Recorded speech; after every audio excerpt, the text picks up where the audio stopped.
Good morning students. Physics की class में आपका स्वागत है। क्लास लेक्चर में अपन ने देखा था कि F बराबर के Q one Q two upon 4πε0 R square जो समीकरण 2 है। अब अपन देखते हैं ε0 का मात्रक तथा विमा। बेटा मात्रक और विमा उसी प्रकार से निकालेंगे जिस प्रकार से के का निकाला है। वैसे तो देखो के बराबर 1/4πε0 जो अपने पास फॉर्मूला है उस आधार पे निकल सकता है कि ε0 बराबर 1/4π के, यानी कि ε0 का मात्रक और विमा के मात्रक और विमा की जस्ट विपरीत होगी, यानी 1/, में होगी। देखते हैं अपन समीकरण 2 से क्या मिलेगा। समीकरण 2 से देखो इसको f के साथ वज्र गुणा कर दिया तो FR² 4πε0 बराबर Q1 Q2। तो यहाँ से ε0 बराबर क्या निकल कर आया, ये आएगा Q1 Q2 अपॉन FR² 4π। अब अगर इसका मात्रक निकाले Q1 Q2 आवेश है कूलाम इंटू कूलाम, F का न्यूटन, R² दूरी है मीटर स्क्वायर और 4π का कोई मात्रक नहीं होता तो इसको क्या कहेंगे coulomb square newton metre square. तो कूलाम स्क्वायर प्रति न्यूटन मीटर स्क्वायर। तो यानी कि ये मात्रक देखो जो पिछले वाला के का मात्रक था जस्ट उसका विपरीत है। अब इसकी विमा, बेटा आवेश की विमा, बहुत से स्टूडेंट्स को दिक्कत ये रहती है कि आवेश की विमा कैसे ज्ञात करें। तो आपने 11th क्लास में पढ़ा होगा कि 7 मूल मात्रक होते हैं, उनमें से एक विद्युत धारा भी होती है, यानी मूल मात्रक में मात्रक है जिनको स्वतंत्र रूप से लिखा जाता है। तो आवेश के लिए कोई फॉर्मूला चाहिए अपन को, फॉर्मूला विद्युत धारा का आता है, विद्युत धारा बराबर आवेश बटा समय, यानी I बराबर Q बटे T। तो Q बराबर क्या हो जाएगा, वज्र गुणा करने पर I इंटू T। I धारा का मान, धारा अपन जानते हैं स्वतंत्र मूल मात्रक है, T भी स्वतंत्र मूल मात्रक है, तो यानी कि I का तो हो जाएगा A और समय का हो जाएगा T। तो अब जरा अपन ध्यान से देखिए तो Q की विमा क्या हुई 80, तो Q की विमा आ गई। अब अपन ε0 की विमा याद करेंगे। तो बेटा ऊपर अपने इसका मात्रक क्या आया था, कूलाम स्क्वायर बटे न्यूटन मीटर स्क्वायर। कूलाम 80 है तो 80 इंटू 80, न्यूटन ये आपको स्टैंडर्ड याद रखनी थी, न्यूटन का MLT-2, मीटर स्क्वायर का L स्क्वायर। तो ये कितना हुआ A स्क्वायर T स्क्वायर और अपॉन में MLT-2 L स्क्वायर।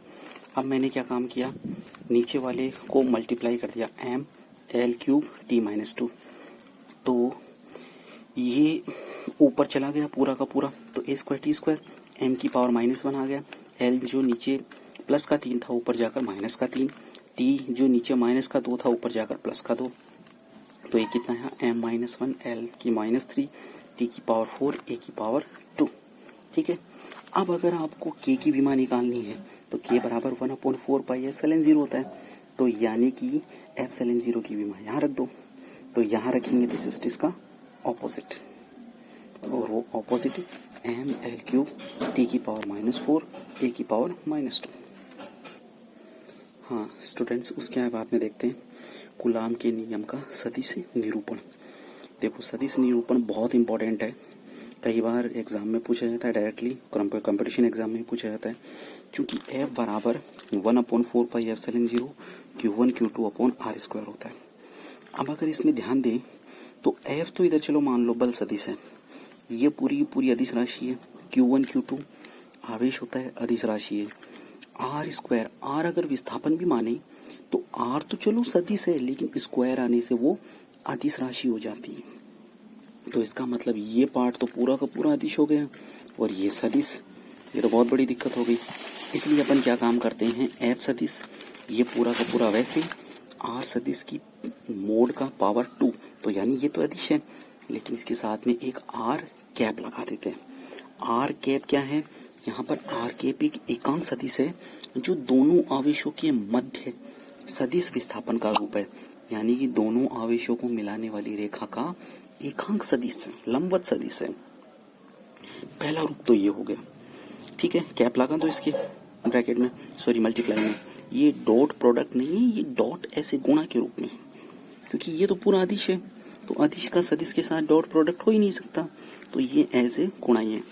अब इसके बाद में चूंकि अपन जानते हैं एकांक सदिश की परिभाषा से कि आर कैप बराबर होता है आर सदिश बटा आर सदिश का मापांक। तो ये फॉर्मूला अपन समीकरण 1 में रखें। रखने पर क्या मिलेगा, एफ सदिश बराबर 1/4 pi epsilon 0 Q1 Q2 upon R square into में आर सदिश बटा आर सदिश का मोड। देखो आर सदिश के मोड की पावर 2 है, आर सदिश के मोड की पावर 1 है। 2 और 1 आधार समान हो तो घाती जुड़ जाती है, तो 2 और 1 3, तो यानी यहाँ पर पावर कितनी आ गई 3। तो एफ सदिश बराबर 1/4 पाई एप्सिलॉन 0 Q1 Q2 बटा आर सदिश के मोड की पावर 3 इंटू आर सदिश। ये इसका दूसरा स्वरूप है जो आपको ध्यान रखना है। ध्यान रखना, ये पहला स्वरूप है आर कैप वाला और ये आर सदिश वाला दूसरा स्वरूप है। अच्छी तरह से ध्यान रखना। फिर है परावैद्युतांक या आपेक्षिक या निरपेक्ष विद्युतशीलता। भाई विद्युतशीलता एप्सिलॉन 0 होती है। परावैद्युतांक, आपेक्षिक या निरपेक्ष विद्युतशीलता को अपन या तो के से डिनोट करते हैं, कई किताबों में के से डिनोट कर रखा है और अधिकांशतः आपकी बुक्स में एप्सिलॉन आर से डिनोट कर रखा है।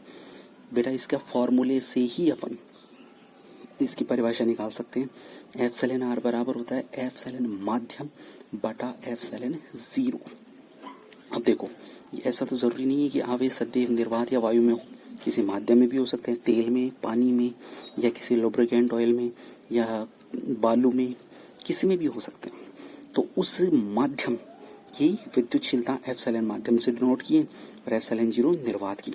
मतलब ये एक अनुपात है उस माध्यम की विद्युतशीलता तथा निर्वात की विद्युतशीलता का अनुपात आपेक्षिक या निरपेक्ष या फिर परावैद्युतांक कहलाता है। अगर अपन इसकी परिभाषा देखें तो देखो एप्सिलॉन आर बराबर माध्यम की विद्युतशीलता बटे निर्वात की विद्युतशीलता। परिभाषा देखें, किसी माध्यम का परावैद्युतांक या निरपेक्ष विद्युतशीलता उस माध्यम की विद्युतशीलता तथा निर्वात की विद्युतशीलता का अनुपात होता है। यानी कि उस माध्यम की विद्युतशीलता और निर्वात की विद्युतशीलता का अनुपात होता है। क्लियर है इतना? अब यह एक अनुपातिक राशि है, इसलिए मात्रकहीन तथा विमाविहीन राशि है। ध्यान रखना, क्योंकि ये दोनों अनुपाती है इसलिए ये एक क्या है, मात्रकहीन तथा विमाविहीन राशि ही है।